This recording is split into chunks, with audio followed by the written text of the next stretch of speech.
এক ফোঁটাও রোগ নেই, সব রোগ ভালো হয়ে গেছে। এই যে মুরগি বাচ্চারা দেখো, এটা ঝিমাচ্ছে, দেখতে পাচ্ছ তোমরা? এই যে মুরগি বাচ্চারা দেখো, এই মুরগি বাচ্চারা ঝিমাচ্ছে, দেখো দেখো দেখো, ভালো করে লক্ষ্য করো তাহলে দেখতে পাবে। এইটা এইটা এইটা এই বাচ্চাটা। তো বাচ্চাটাকে আমি অ্যান্টিবায়োটিক দিলাম এই মাত্র। তো অ্যান্টিবায়োটিকে দেখা যাক বাঁচে কি না। আমার তো মনে হয় না বাঁচবে বলে, কারণ আমার সাথে এরকমই হয়। মুরগি হয়তো বিকালবেলায় ঝিমাচ্ছে, সকালে দেখছি মরে পড়ে আছে, এরকমই হয়। দেখতে পাবে তোমরা, তোমাদেরকে আমি আপডেট দেবো এই বাচ্চাটার। তো বাচ্চাটা দেখো তো কী রোগ হয়েছে আমি ঠিক বুঝতে পারছি না। আমি ওর শরীরটা দেখলাম, ওর শরীরটা গরম, মানে জ্বর এসেছে কি। দেখো এই যে বাচ্চাটা ঝিমাচ্ছে, দেখো। এই বাচ্চাগুলো কিন্তু এখনও সুস্থ আছে। এই বাচ্চাটা যখনই মরে যাবে তখন এগুলোকে আবার রোগে ধরবে, এইগুলোকে। তারপর শেষে মাটা মারা যেতে পারে।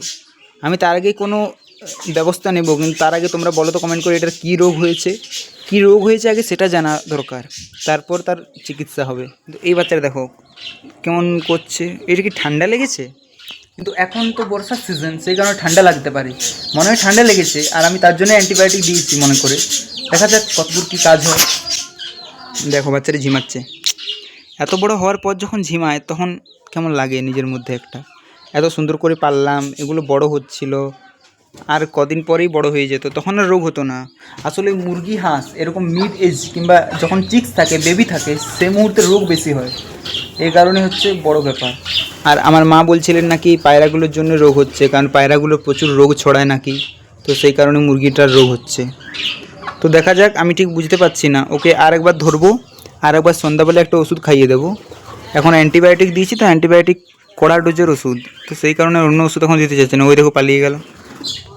ও ভালোভাবে চলতেও পারছে না, করার কিছু নেই, দেখা যাক কী হয়।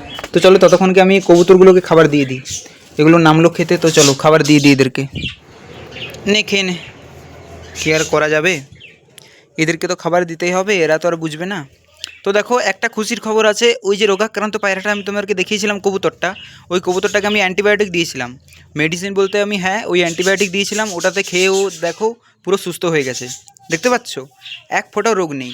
এবার ওর পালকগুলো ওরকম, কারণ ও হচ্ছে বাচ্চা পায়রা, ওর হবে মল্টিং এবারে। তো মল্টিংয়ের পর আবার নতুন করে পালক বেরোবে। দেখো সামনের দিকে চলে আসছে। আসলে এই কবুতরটাকে আমি এতবার ধরেছি, কবুতরটা আমার পোষ মানা হয়ে গেছে। দেখো